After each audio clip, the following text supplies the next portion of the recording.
भुटानका मानवाधिकारवादी नेता टेकनाथ रिजालको निर्वासन पुस्तक हामी वाचन गरिरहेका छौँ। निर्वासन पुस्तकको अब हामी अध्याय 2 वाचन गर्न गइरहेका छौँ।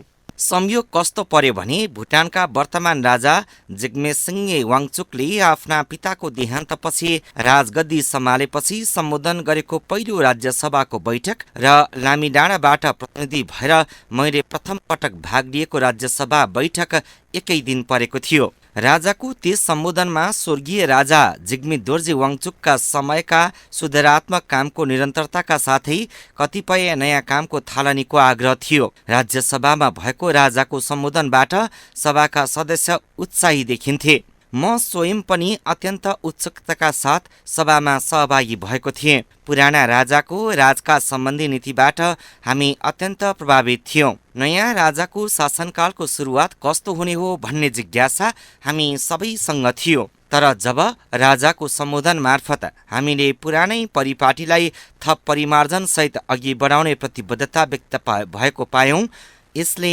हामीलाई एक किसिम निश्चिन्त बनायो। स्वर्गीय राजा जिग्मे दोर्जे वाङचुकलाई वाङचुक दर्शकका सबैभन्दा कुशल र दूरद्रष्टा राजनेताका रूपमा देशले स्वीकार गरेको थियो। राज्यसभाको व्यवस्था पनि उहाँकै शासनकालको देन थियो। संयुक्त राष्ट्र सङ्घको सदस्यताका लागि भुटानले गरेको प्रयास उहाँकै समयमा सम्भव भएको थियो। राजा जिग्मे दोर्जे वाङचुक कुशल प्रशासक र उदार नेता हुनुहुन्थ्यो। राज्यसभामा प्रतिनिधित्व गर्ने जननिर्वाचित प्रतिनिधिले आफ्नो जातीय वेशभूषासहित राज्यसभा बैठकमा प्रवेश गर्नुपर्ने नियमलाई राजा जिग्मे दोर्जे वाङचुकले अनिवार्य बनाउनु भएको थियो।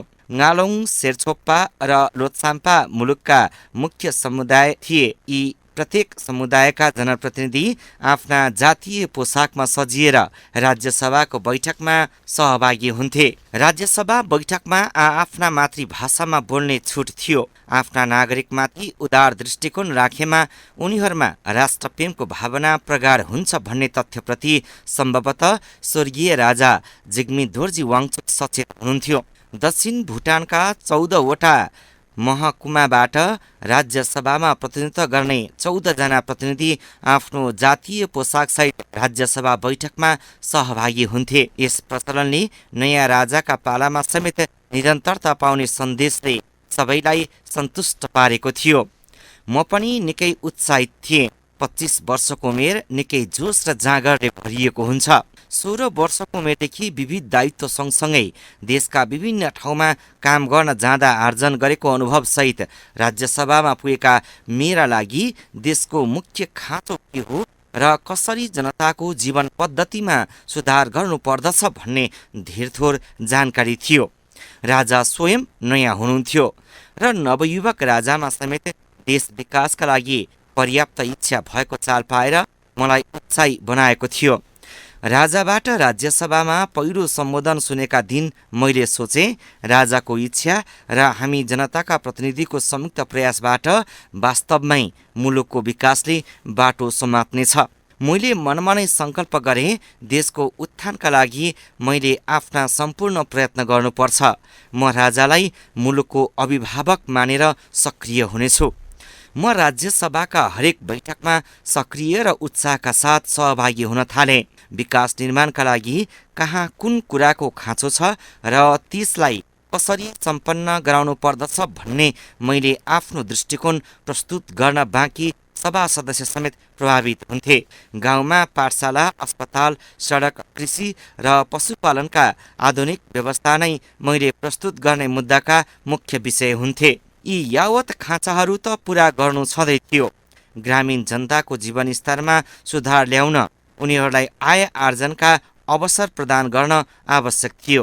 पाठशाला बनाएर मात्र हुँदैन, त्यहाँ आफ्ना छोराछोरी पढ्न जाने वातावरण बन्न जरुरी थियो।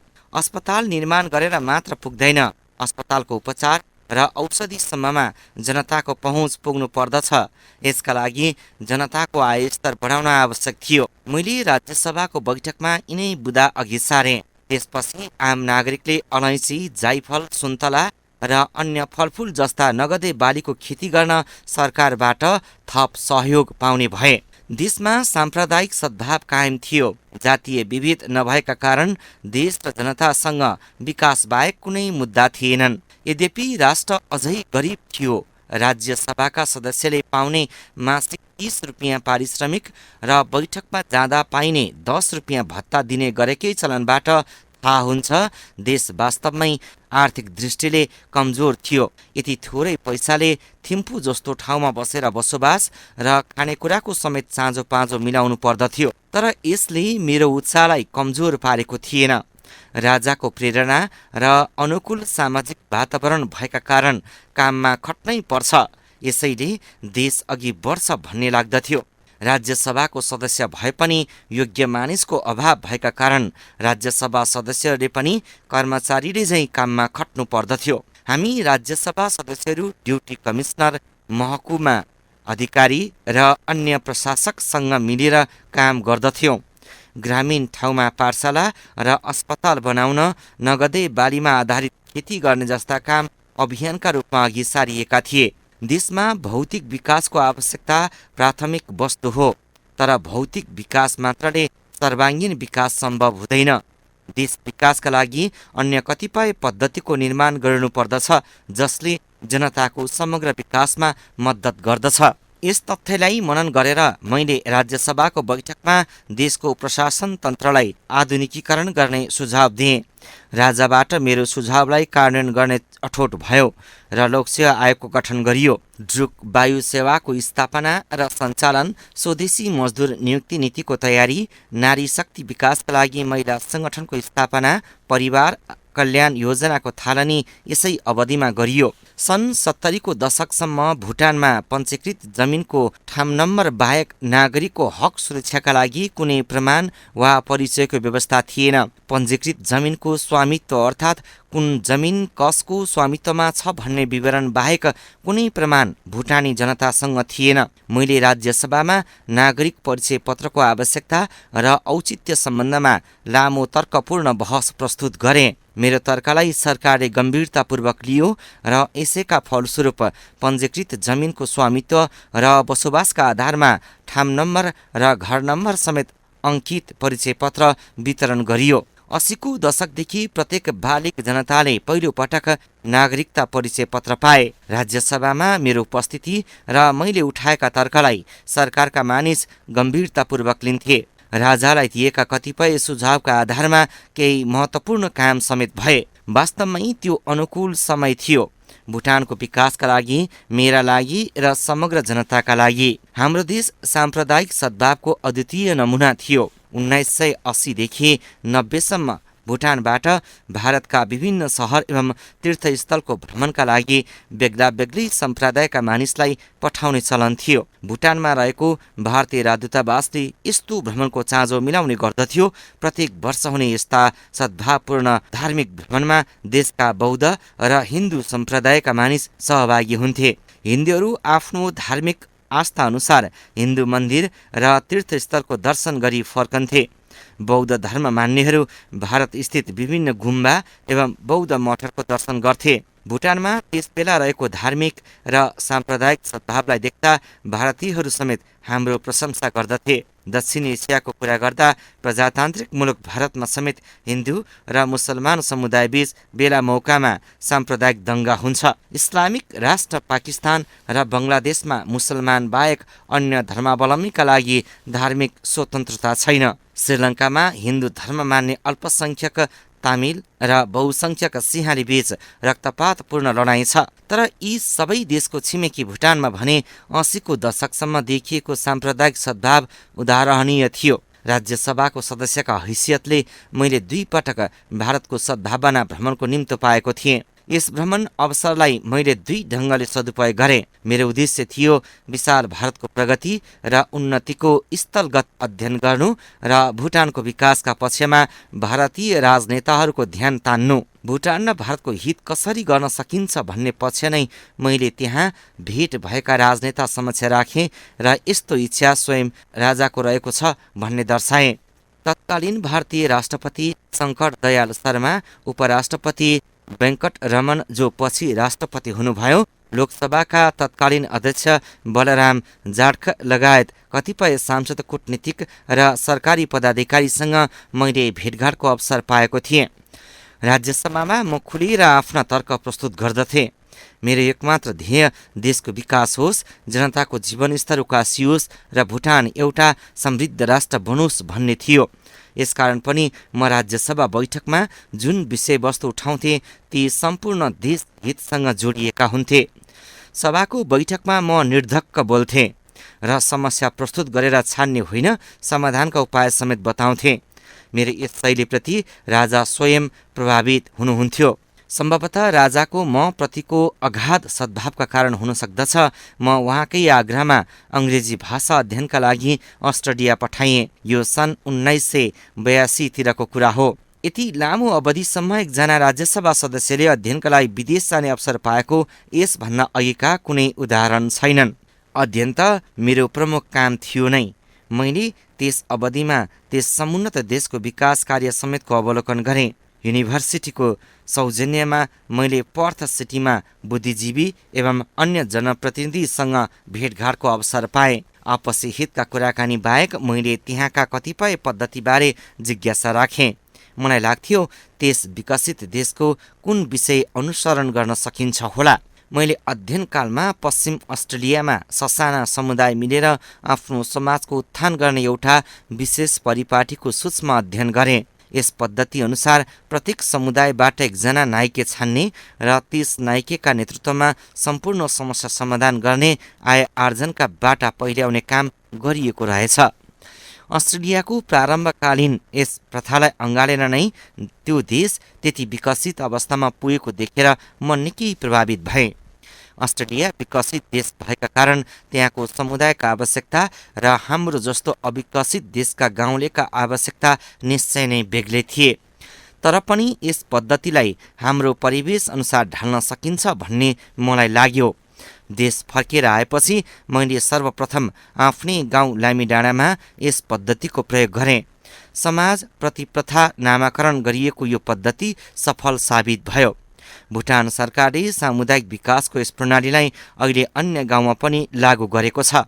तर त्यस पद्धतिको नाम जोडखाकरण गरेर ग्योवक छोक्पा राखिएको छ। के कारणले नाम परिवर्तन गर्नु पर्यो मलाई थाहा छैन, तर मलाई सन्तोष के कुरामा मात्र छ भने मैले लागू गरेको यस पद्धतिलाई सरकारले खारेज गर्न सकेन, किनभने यो पद्धति भुटानी जनजीवनमा निकै मजबुत ढङ्गले भिजिसकेको थियो। राज्यसभा सदस्यका हैसियतले विदेशमा अध्ययनका लागि जाने अवसर पाउने म पहिलो व्यक्ति त थिएँ नै, जनप्रतिनिधि हुँदाहुँदै सरकारी निकायमा रहेर काम गर्ने अवसर पाउने पनि म भुटानमै पहिलो मानिस पर्थेँ। स्वदेशी श्रमिक नियुक्ति विभागमा रहेर काम गर्दा राजासँगको परामर्शसहित विभागका नीति नियम बनाउने र कार्ययोजना तयार गर्ने जिम्मा मैले पाएको थिएँ। त्यहाँ काम गर्ने श्रमिकहरू मैले नियुक्ति दिएका थिए।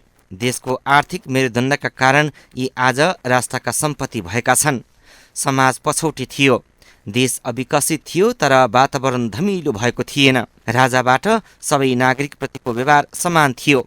कसैप्रति कुनै भेदभाव र लाखापाखाको व्यवहार थिएन। राजा म प्रति बढी नै कृपालु हुनुहुन्थ्यो। झुट नबोल्ने, आफ्नो व्यक्तिगत हितका खातिर राजा समक्ष कुनै आग्रह नराख्ने र जे भने पनि मुलुक र जनतालाई केन्द्रमा राखेर खुलस्त भन्ने स्वभावका कारण कुनै जटिल समस्या आइपर्दा सरसल्लाहका लागि राजाबाट सोझै बोलाहट हुन्थ्यो। राजासँगका मेरा त्यस ताकाको सम्बन्ध कुन स्तरको थियो ती सबै उल्लेख गर्ने अहिले उपयुक्त समय हो भन्ने मलाई लाग्दैन, कारण यस्ता कुरा बढी नै वैयक्तिक हुन सक्दछन्। मलाई लाग्छ जनताको एउटा छोराले राजासँग भएका सम्बन्धका सम्पूर्ण विवरण प्रस्तुत गर्नु उचित हुँदैन। जे होस्, राजाको सद्भाव प्राप्त जनताको एकजना प्रतिनिधिका हैसियतले केही काम गर्न सकियो।